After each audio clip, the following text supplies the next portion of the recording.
It Was a Thing on TV. Total Red Man has ever done something like this to me! It's, time!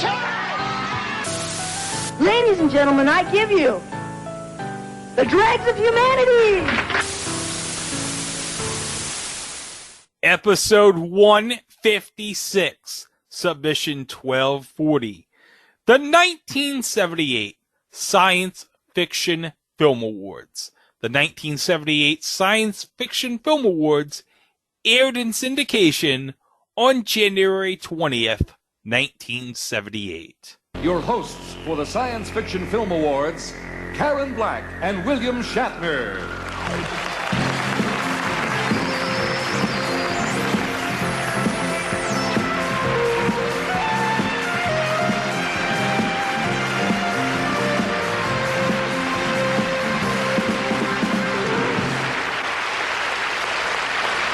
Well, it's the Oscars, and in true It Was a Thing on TV fashion, we're not even bothering to cover a past Oscars, but we are covering something for award season. We figured this is legendary. And we'll get to why later, but 1977, the year before, which this award show is honoring, was the breakout year for science fiction. Indeed. What we had. Yeah, it was. Well, we had a small art house film that debuted that summer. You guys may have heard of it. A little something called Star Wars. Oh, yeah. Or as people call it today, Star Wars Episode 4, A New Hope. Oh, by the way, I need to mention something. Mike? Yeah? Do you remember back when we covered the Star Wars Holiday Special, how I mentioned that George Lucas's original plan for a sequel in case Star Wars wasn't a hit was he was going to make a low-budget TV movie called Splinter of the Mind's Eye, and you were asking, hey, well, I don't know why it was, because in 1978, because Darth Vader was on To Tell the Truth, David Prowse. Okay, because I didn't explain the entire story, because we were so busy, we tried to get to Charles Styles Mystery Diners, so I didn't have time to explain it. Okay. On the opening weekend of Star Wars, George Lucas was in Hawaii with Steven Spielberg, and once he saw the opening box office numbers for Star Wars, he was like, okay, this movie's a hit. I don't have to worry about this low-budget sequel. Done. But also, fun fact, on that same trip to Hawaii with Steven Spielberg, they came up with what was the idea for Indiana Raiders. Jones. Yes, Raiders of the Lost Ark. Oh, And cool. speaking of Steven Spielberg, he also had a big hit in 1977 of his own. Yeah, he did. Close Encounters of the Third Kind. Ooh. Oh, that was a good movie, too. That was a sci-fi banger in 1977. Yeah, Richard Dreyfuss making the mashed potatoes. When are you gonna start taking things a little more seriously? I mean, you've been wandering aimlessly from job to job ever since I've known you. If you could just get that overactive imagination of yours to work for you instead of against you, maybe you could... What are you doing? This means something. This is important. Interesting you mentioned Close Encounters of the Third Kind, because that and Star Wars were actually up for the award for Best Science Fiction Film, along with Demon Seed, The Original Island of Dr. Moreau, and Twilight's Last Gleaming. Yeah, nobody remembers those other three movies. No. We're actually just saying these for, completion's sake. Yeah. So, Star Wars and Close Encounters, they were the big hits in the movies in 1977. They redefined the blockbuster. And so television, like they normally do, decides, you know what? We're going to get in on this craze.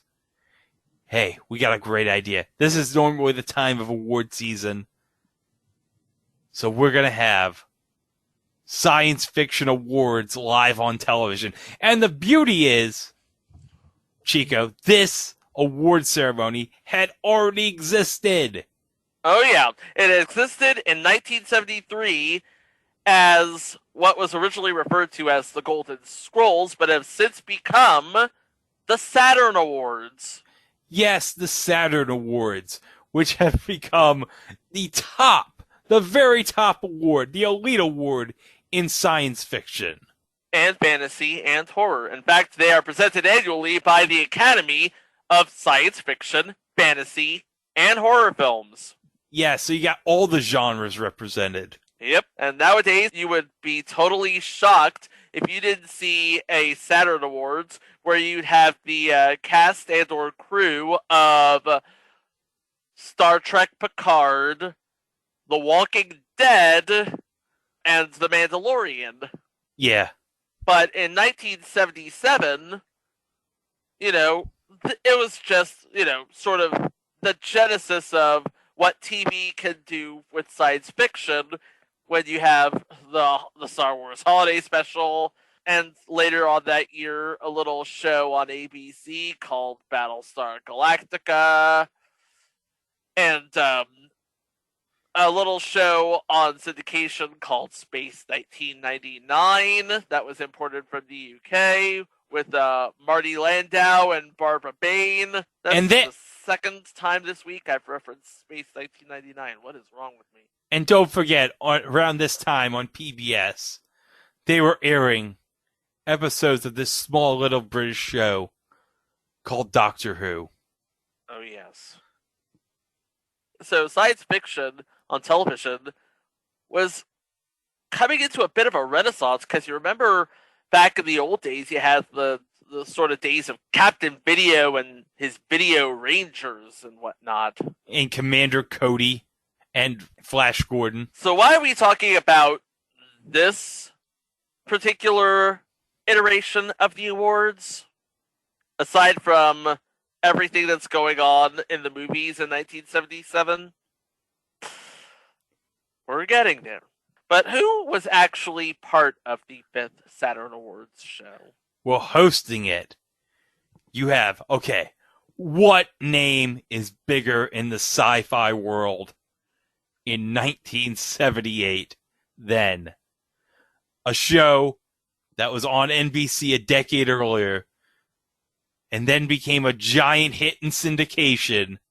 I'm talking about Star Trek, and I'm talking about the man, the myth, the legend, William effing Shatner. No, of course he's gonna host because he's William effing Shatner. I mean, yeah. Come on. And around this time, now we're going to cover this in another future episode called It Almost Was a Thing on TV. But remember, Chico, at this time, they were planning Star Trek Phase 2. For the long since stillborn Paramount television service. Yes. But because Star Wars was such a big hit at the box office, Paramount decided, you know what? We're going to forget about this Paramount television service and this Star Trek series. We're going to make it into a feature film. Yep. And in 1979, we get Star Trek, the motion picture. Directed by Robert Wise. Oh, boy. You want to talk about heavy hitter? Oh, yeah. The Day the Earth Stood Still. West Side Story. Sound of Music, people. The Sound of Music. He directed The Sound of Music. Think about it. This guy, Robert Wise, he was a chameleon of directing movies. He could direct any genre. Was this his first science fiction film? No, because obviously he did The Day the Earth Stood Still. Oh yeah, that's right. My bad. And he did The Andromeda Strain, which was based on a Michael Crichton book earlier in the 70s, because I believe that might have been Michael Crichton's first book, The Andromeda Strain. Actually, it just got a cool special edition Blu-ray from Arrow Video, by the way. I gotta check that out. But he wasn't the only one who was hosting, because another big movie was coming out in 1978. Oh, I know what it would have been. Would it have been Airport 78? It would be Airport 70. Actually, it would have been Airport 77, but... Oh, yeah. Yeah. And who made their career in the airport movies? Not George Kennedy. No. Although he did make his career in the airport movies. Yeah. The Airport series of movies made George Kennedy's career just like Wings made Tony Shalhoub's career. No, we're talking about Karen Black. There's no one who can land this plane. I can. Thank God. It's Karen Black. She landed a busted plane in Airport 75? It was a movie in the 70s. Ah, you damn kids with your music. Everything about this sort of ceremony was very sort of Moog synthesizer futuristic. Yeah, because that was the thing in the 1970s. Yeah. And of course, because this is the Academy of Science Fiction, Horror, and Fantasy, they have to talk about science fiction, horror, and fantasy. And one of the first cuts in the whole thing was to a man who would actually win the Best Film Actor Award, George Burns from Oh God, as God. Oh, wow. That must have been really powerful acting to win the...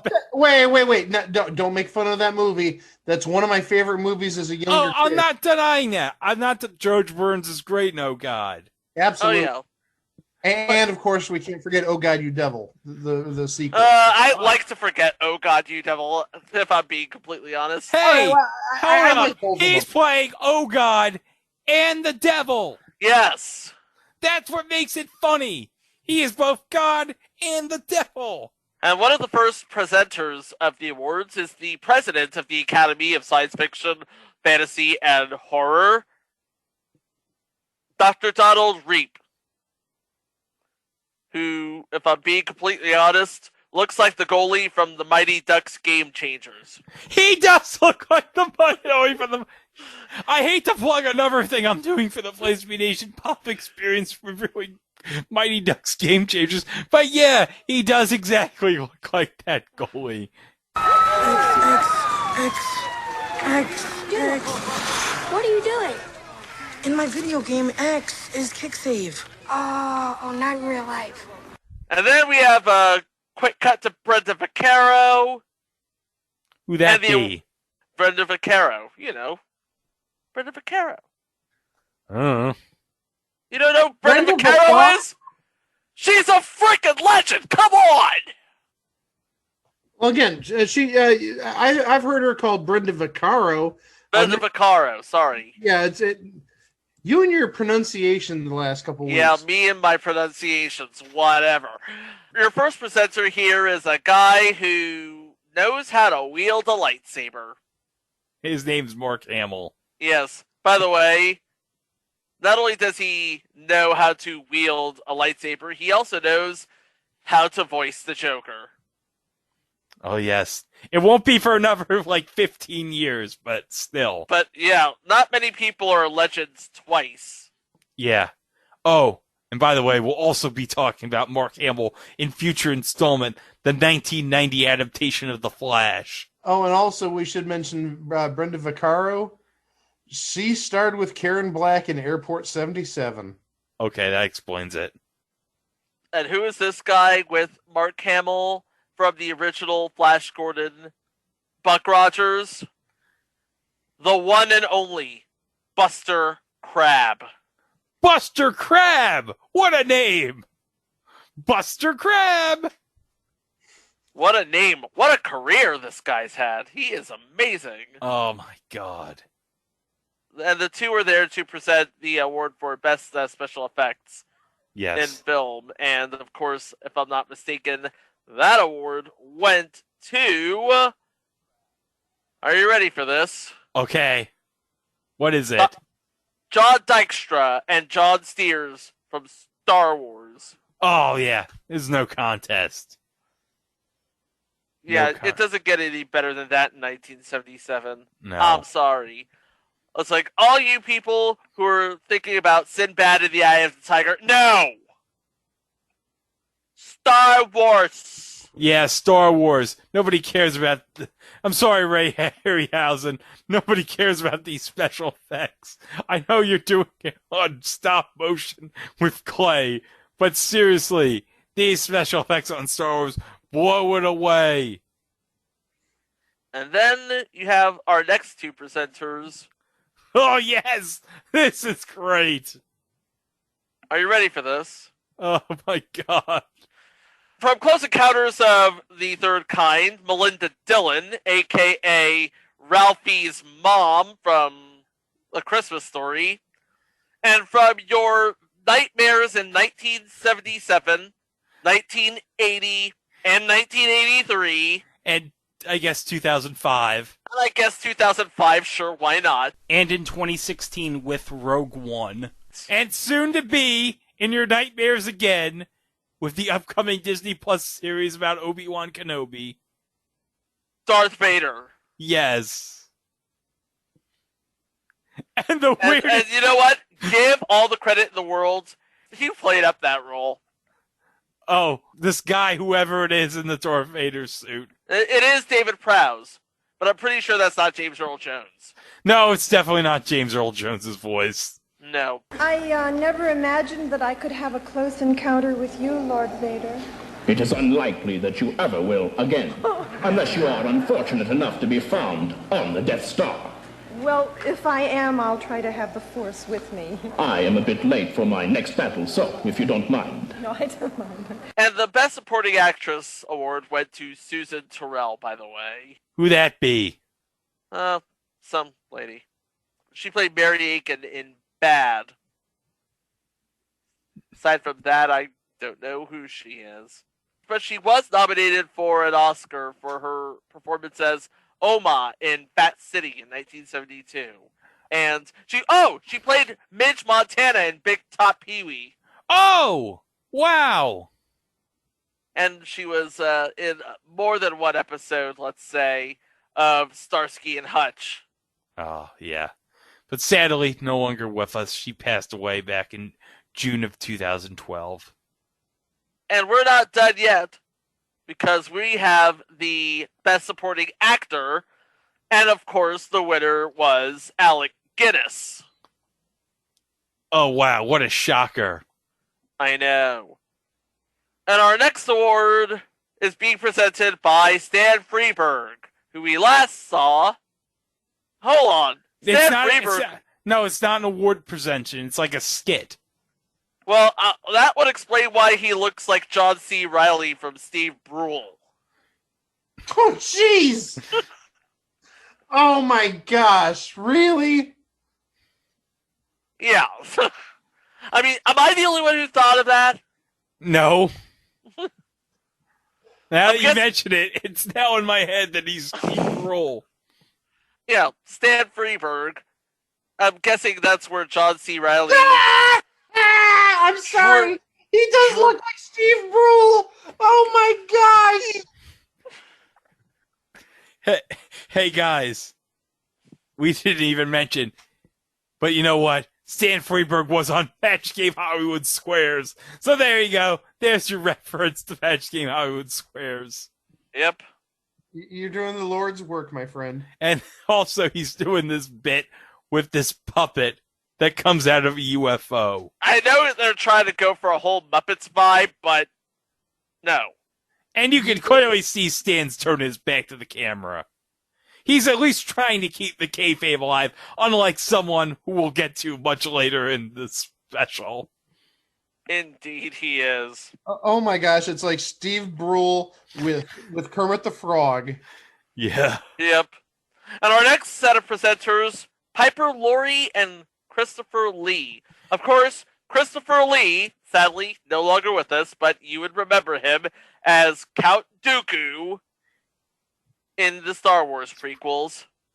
And of course, Lord of the Rings. And of course, Lord of the Rings. And many Hammer horror films. Yep. Piper Laurie. Oh, yes. Hold up, guys. Greg's about to say something. Yes. Get ready. Piper Laurie, of course, was Catherine Mortel in Twin Peaks. There it is. I knew there was a Twin Peaks reference coming. So you have both Greg and mine sort of wings here. Hyper Laurie from Twin Peaks, Christopher Lee from Star Wars. Star Wars is your wings? Star Wars is my wings. Oh. Star Wars is my science fiction movie wings. Okay. What's the award they were presenting? That would be Best Makeup. Oh, Best Makeup. It was won by Rick Baker. And Stuart Freeborn. Stuart Freeborn, yes. They must not have had a Westmore nominated that year. No. But you know what? Of course, Rick Baker probably would have won that award because I think he was basically responsible for Chewbacca's makeup. Yep. He was basically your hair you're laughing up now, fuzzball guy. Yeah. And of course, Rick Baker, one of the most legendary makeup men in the business. We have Best Costume now. But we don't know who won Best Costume, I think. Yes, we do. Oh, John we do? Molo of Star Wars. Oh, okay. Yeah, Star Wars is going to win almost every award. Star Wars was nominated. I'm going to tell you right now. Star Wars was nominated for 16 Saturn Awards. It won 12. So, yeah, spoiler alert. Star Wars does well for itself. Yeah. Okay, now we get into part 4, where we have this bit with famed sci-fi author Ray Bradbury with this robot. That looks like the prototype of Julie Newmar in My Living Doll. Oh, and by the way... we will be covering My Living Doll later. Oh, by the way, for you kids that don't know who Ray Bradbury is, well, guys, Rachel Bloom of Crazy Ex-Girlfriend made a song about Ray Bradbury. By the way, it should be mentioned that Ray Bradbury was promised a girl robot. You know what they got? A boy robot. No, they got the prototype to Julie Newmar in My Living Doll. Oh, that's right. And what were they presenting? Best Director. It was a tie. What? It was a tie. It was a tie. It was a tie. Who was the tie?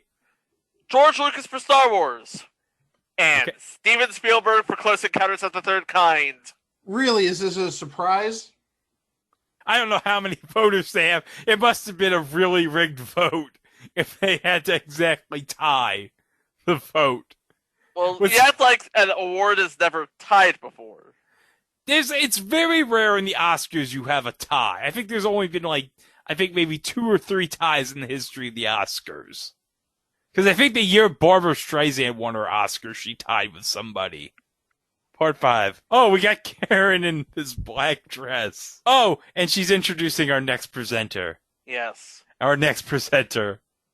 He's had experience with some damn dirty apes. Yep. Charlton Heston. Get your paws off me, you damn dirty ape. Too bad this isn't 2021, because if he were doing this today, he'd probably be presenting this award with Dana Gould as Dr. Zaius. Charlton Heston, also big in the airport movies. Oh, that's true. Yeah. Who wasn't in those airport movies back in the day? And what was he doing? He was doing Best Actress. Yes. And the winner, of course, was Jodie Foster for The Little Girl Who Lives Down the Lane. Oh, by the way, guys, this is the second time we've brought up Jodie Foster in this podcast, because remember Chico? She was in the Paul Lynde Show as an honest guest star. She was. Yes. Now she's a Hollywood big shot. Yeah. Oh, and now we got Best Actor. Which we already said who won it. George Burns as God. As God. I mean, come on, it's no contest. By the way, nice of Jodie to be classy and pre-record her acceptance speech. Yeah, Alec Guinness didn't even bother with an acceptance speech to tape. It's nice to know that Jodie Foster had the goal in mind to be this big actress so far as she has her own green screen. Am I right? Yeah. She had Too bad YouTube didn't exist back in 1978. Could you imagine the Jodie Foster how-tos? Oh, God. She's probably out there recording a how-to for something already. Yeah, there's a joke here, but I'm not going to say it. No, you must not. No. But next, we have... Oh, I think we got Quincy Jones and John Williams in this part 6. Oh, yeah. Quincy Jones and John Williams, 2 music gods. That's right. And Quincy gives John Williams an award for his work on Star Wars. And let's be honest, one of the great film scores of all time is John Williams in Star Wars. And let's be honest, it's no contest. They probably were like, you know what? These other movies, yeah, we're not even going to care. We got to give this award to John Williams.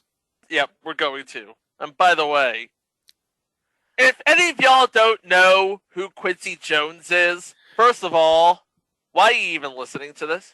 Yeah. And second of all, he's Rashida Jones's daddy. Yes. And by the way, you all know that Rashida Jones' mother was Peggy Lipton. Of the Mod Squad, yes. Of the Mod Squad. And Peggy Lipton was on Twin Peaks. But, okay, guys. Uh-huh. It is time for the main event. Oh, are we ready to do this? We're ready. Are we ready? We're not ready, are we? Well, we're going to be. It's like, if you're not ready, you better get ready. Mike, are you ready?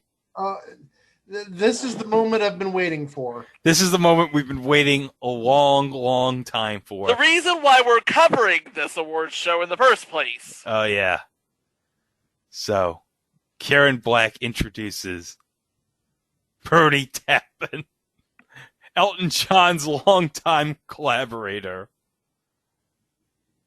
Bet you didn't know that about him. Yeah. Bernie Taupin introducing William Shatner performing one of his all-time greatest songs in the history of everything ever. Are you ready for this? Yes. Here we go. We're playing the clip. Here it is. William Shatner. Rocket Man. She packed my bags. Last night, pre-flight. 0 hour. 9 a.m. And I'm gonna be high. The look on his face right now. Oh, yeah. As a kite by then. He's just taking smoking his sweet-ass cigarette. Just taking drag after drag. Miss the earth so much. I miss my wife. It's lonely. Look at that smoke coming out of that cigarette. He gives no F's. On such a... He gives absolutely no F's here.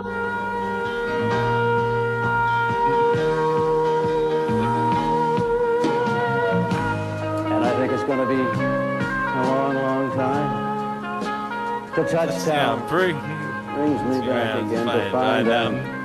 Not the man I think I am at all. Back home. Oh, no. No. I'm a rocket man. Rocket Man. Burning out his fuse out here. Alone. And that, what? I think it's gonna be what is this? long time. More green screen action, folks. There's another William Shatner? I think I am at home. Oh, no. I'm a rocket man. And they're doing quick cuts of his green screen. Yeah. And then you have a disembodied head of Shatner. Mars ain't the kind of place to raise a kid. In fact, it's cold as hell. It's cold as hell. It's cold as hell. You don't want any of that. And there's no one there to raise him. If you did.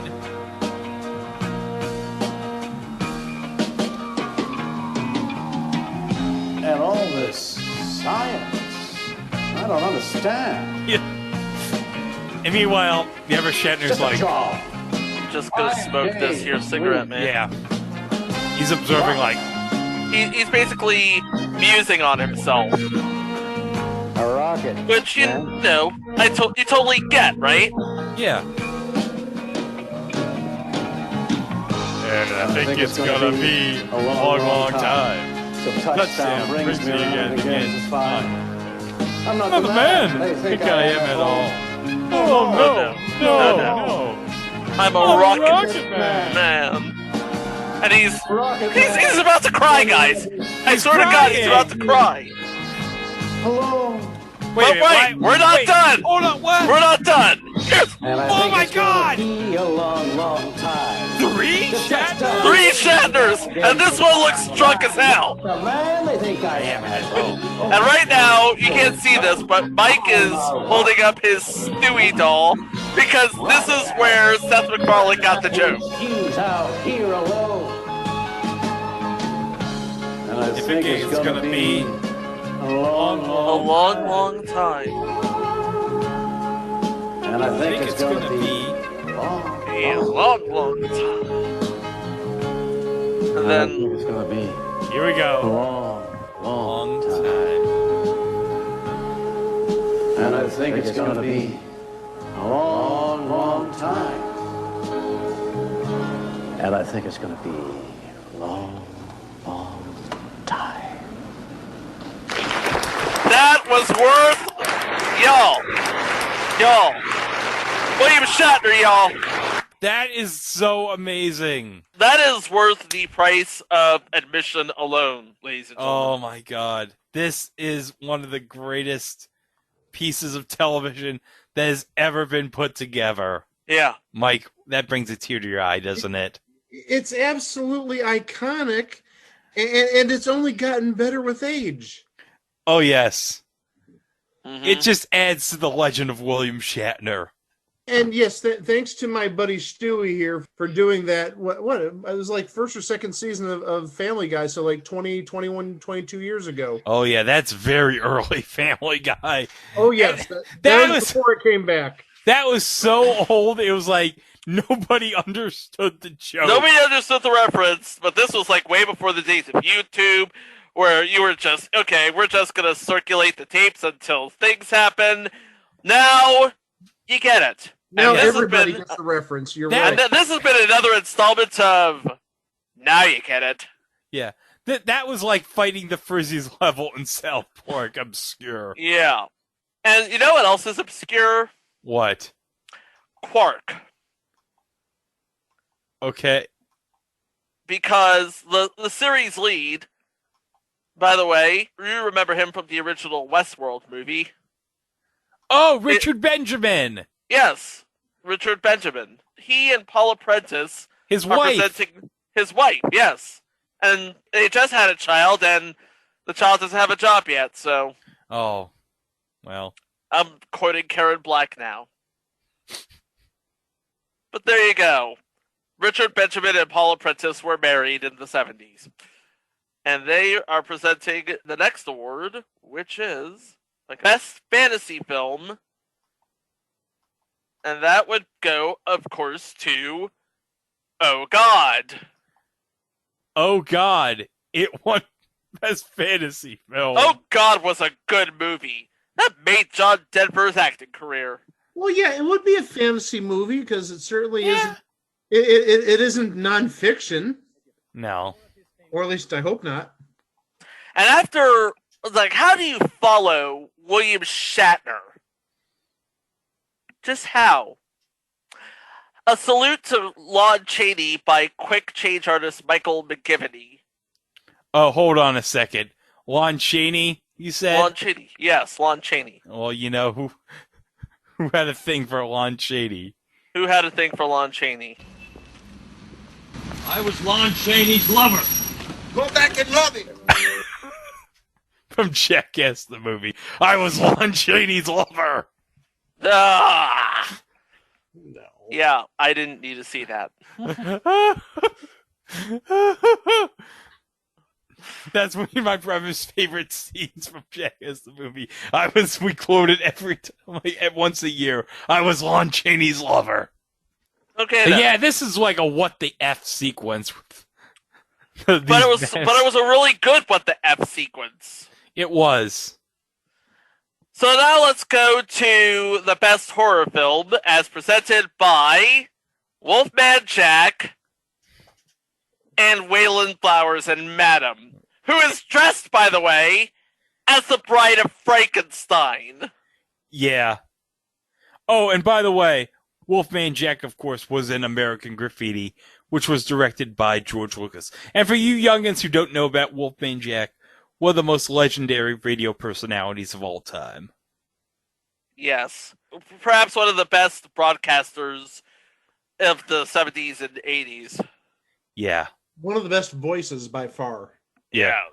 Everybody recognizes this Santa voice. Oh, yeah. And of course, the award itself would go to The Little Girl Who Lives Down the Lane, which is weird because I've never heard of that movie until I've done research for this episode. Yeah, that's true. didn't even know about this movie that it even existed. Oh, and by the way, remember how I said about how at least Stan Freberg was trying to keep the kayfabe with the puppet by having his back turned? Uh-huh. Waylon Flowers is not even trying. Nope. No, not at all. He's like, the check already cleared. Yeah. Here we go. Part 9, folks. We're getting into the big award of the night. The best film of the science fiction. And who do we have presenting this award? Well, I believe we have two people who walked on the moon. We have Charles Gordon and somebody a little more familiar, Buzz Aldrin. Yes! We have two people famous for walking on the freaking moon. Yeah, that science fiction stuff sounds pretty wild. Can you imagine if people could actually travel through space in ships?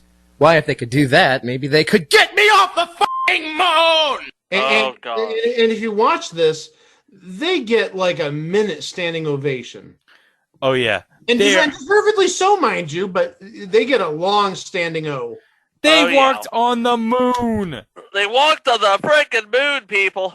Okay, so, Chico, do you want to read the nominees for Best Science Fiction Film? I would like to read the nominees for Best Science Fiction Film. Okay. They are Close Encounters of the Third Kind, Demon Seed, The Island of Dr. Moreau, Star Wars, and Twilight's Last Gleaming. Boy, I wonder which movie won. Clearly, Demon Seed won. That was Star Wars. It was indeed. By the way, is that Charlie O'Donnell I hear announcing? Yes, it is Charlie O'Donnell announcing. You'd be working at Channel 13 at the time, if I'm not mistaken, because I was doing a deep dive into old news opens. Charlie O'Donnell did the news for Channel 13 in Los Angeles. Yeah, he did. He did. Oh, and accepting the award for Star Wars, producer Gary Kurtz. And I gotta say, producer Gary Kurtz of Star Wars, tell me he does not look like Abraham Lincoln with that beard. He absolutely does look like Abraham Lincoln, yes. But going back to Charlie O'Donnell, wouldn't he have been doing Wheel of Fortune at the time? 78? I think he was. Yeah, I think he might have been, because isn't some of the episodes we've seen on the trading circuit, he has voiced over for Wheel? Yeah, yes. I believe he did the 76 episode that's out there, and I believe he did the 80, so I don't see why he wouldn't have done 78. He probably would have been replaced for a bit by Jack Clark. Yeah. Until he came back when, unfortunately, Jack Clark passed away. But, of course, we now get into the Part 10, where we have Shatner and Karen Black previewing some of the big upcoming movies of 1978. Ooh. And what's coming up in 1978? I love to see Bill and Karen. Oh, we got the epic movie Meteor with Sean Connery. The Incredible Melting Man.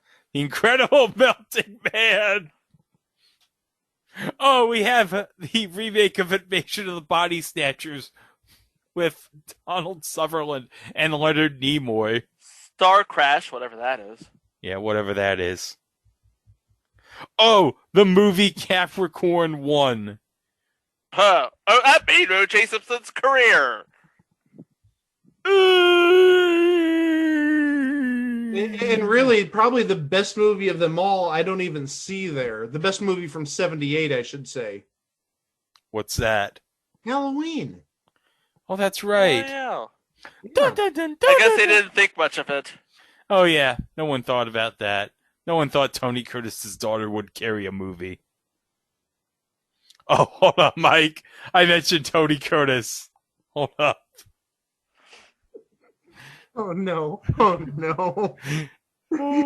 You son of a bitch. Well, hold on, because this is staying in. This is staying in, folks. Hold on. Is that Clash of the Titans? Might be. Invasion of the Body Snatchers. Hi. Here we go. The Swarm.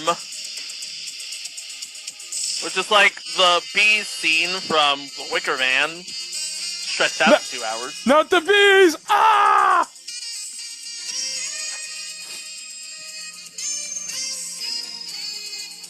I love Not the Bees. The 1978 Science Fiction Film Awards. Why didn't they mention my daughter's movie in the preview of 1978's films? Oh, boy. Next on Hollywood Babylon. They did not mention Halloween, though. This stupid feed from Halloween Babylon goes on for like 3 minutes. That is just crazy.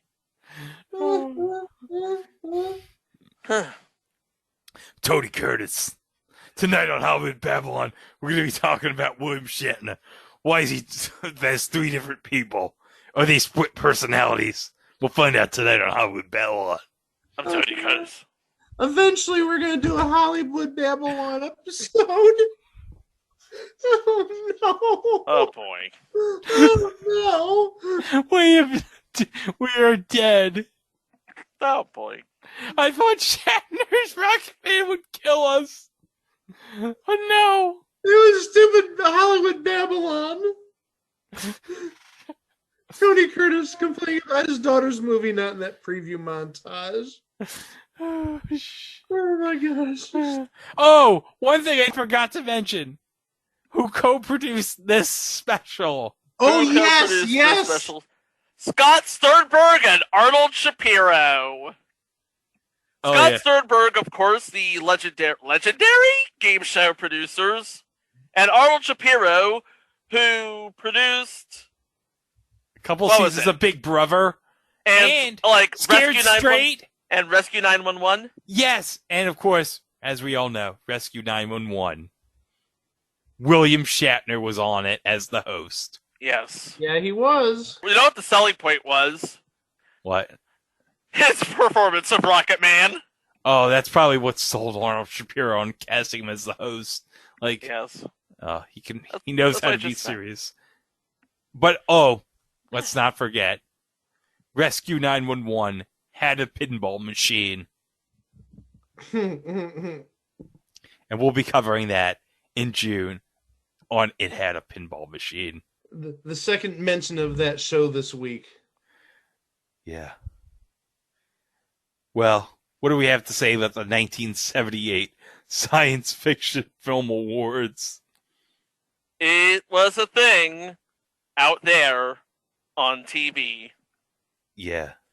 You're damn right it was. Oh, God, was it a thing on TV? Too bad the Saturn Awards aren't broadcast on television anymore. Can you imagine the sort of moments that you can create with this sort of pop culture event? It could be another Comic-Con coverage. Oh, yeah, you could have all the television networks there covering it. You could have all the YouTube channels, all the big YouTube channels like IGN and the like covering it.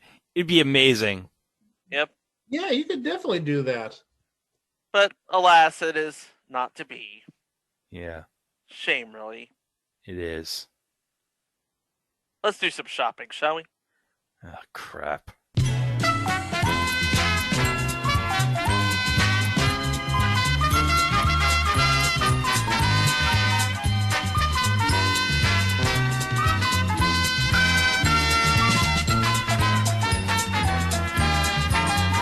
What'd you find, Chico? This is, are you ready for this? What is it? A Science Fiction Film Awards, a 6th annual program guide provided by KTLA Los Angeles. Oh, that's terrific. 6th annual, so this would have been 79 or 78. 70. It's a late 78, early 79. Okay, so this would have been the year after the Shatner Singing Awards. Yes. Okay.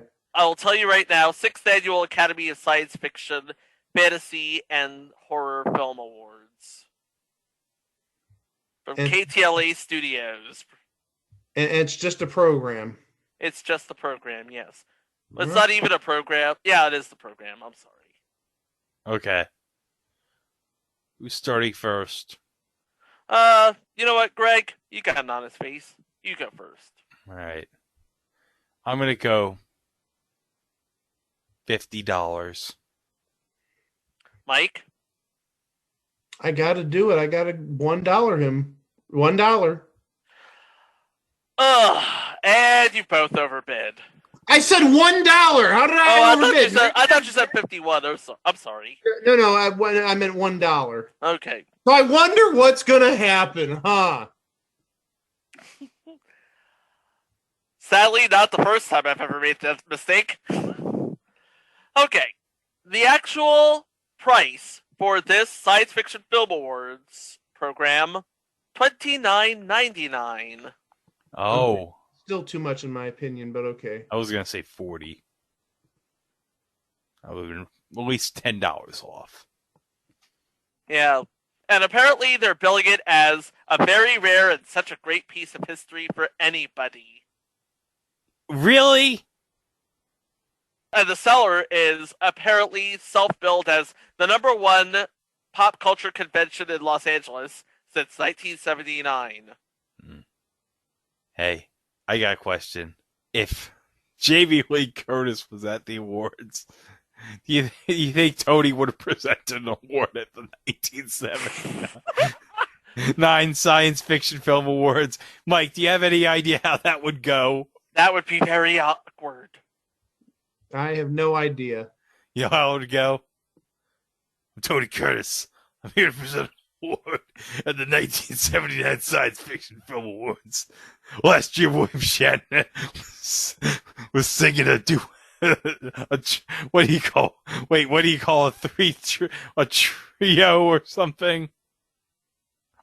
I don't even know what the term is for 3 people singing. Know.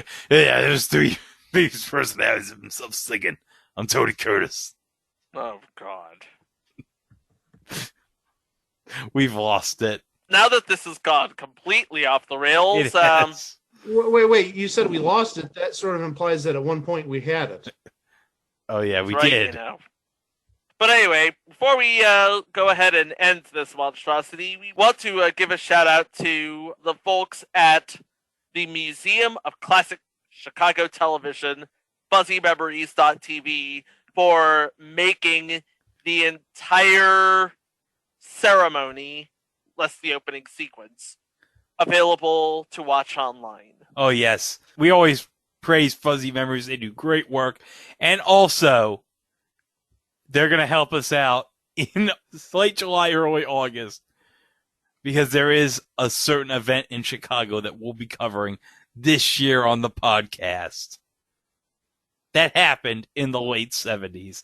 And you guys... Oh, yeah! You know what we're talking about. I do. Yeah. You might want to get your asbestos vests for this one, folks. Oh, yeah. Yeah. You better run for the hills. Yep. It's not just a moment in history, but also a momentous moment for baseball. Yeah. It is. Can't wait for that episode. I really can't. But in the meantime, you can listen to the rest of our episodes at itwasathingontv.com. We've got episodes, we've got minisodes, we've got live shows, we're actually doing something that's really cool, Greg. We're remastering some of the older episodes. Oh, yes. Earlier this week, this past Sunday, Automan and Manimal remastered. And let me just say, it was very fun to go back to that episode. Mike, was it fun to go back and re-listen to that episode again? It's always fun talking about zippers. Yeah. Zippers! Yeah, and he's technically naked, and he's got like that Crest gel toothpaste color where his genitals should be. Yeah. How is that supposed to be sexy? I don't know. People thought it was sexy in 1983. Maybe they needed to brush their teeth. I have no idea. They did. But you know what? I'll say this. I said it last week. I'm going to say it again. One day I will own that picture of Simon Borcadale and his Falcon. You know what? I bet you any money that at the 1983 or 84 Science Fiction Film Awards, I bet they had an in memoriam to Manimal. Oh, that's just terrible. And the Falcon was there too. The Falcon was there. The Falcon was. Did they bury him with the Falcon? Yeah, the Falcon was there showing his respects. Hey, press F to pay respects. Oh no, Greg couldn't even get that out. Why am I laughing at the Call of Duty joke? Press F. Press F as in Falcon to pay your respects. Oh, jeez. Okay, you know what? I think we plumbed dry this whole ordeal. So what's coming up next week? Next week we're getting back into pilot month because we are in the middle of pilot month. And what pilots do we have coming down the pike? Okay, first we have a pilot of a remake, a serious remake of a classic television series. Oh, and I this is another show I lasted about 3 minutes, and I'm like, nope, I'm sorry, this is too ridiculous. And all I can say is Brian Fuller is involved, and we know how morbid his mind is. And it's not from that long ago. Nope. No. And the second one was actually a TV movie that spun off an unsold pilot. All right, guys, are you ready for this? Imagine, if you will, in October of 1983, Michael J. Fox, Nancy Vakian, Crispin Glover, Crystal Bernard, Todd Bridges, Dana Plato, Bob Denver, Dwayne Hickman, Laurie Handler, Ken Osmond, Lumpy, and America's ass, Tom Ballard, all in the same movie. What? Well, it happened.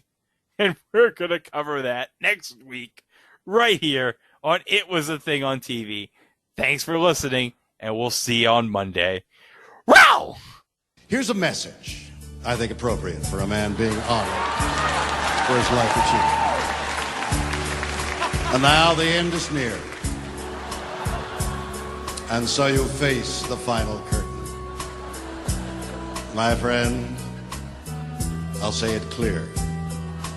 I'll state your case, of which I'm certain. You lived a life that's full. You've traveled each and every shoreway.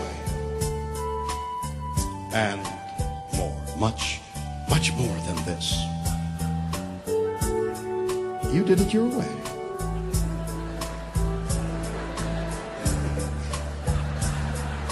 Oh, regrets. You've had a few. Anyone see Howard the Duck? No, the Sith picture, I love that. I love the Sith picture. It's a great Sith picture. But then again, too few to mention. You did what you had to do. You saw it through. Without exception. You planned each charted course, each careful step through every doorway. But more much more than this. You did it your way. Oh, yes!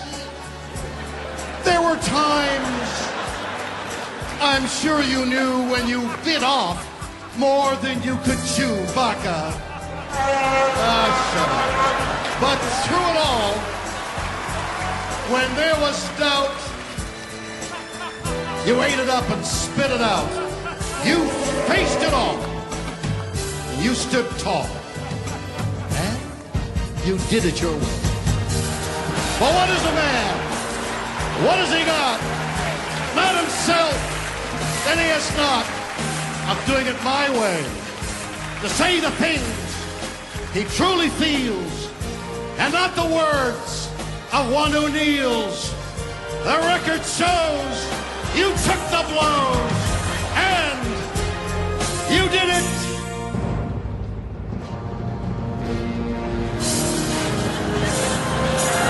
Your way. Live long and prosper, George. Well, live long. You've already prospered enough. Thank you, George.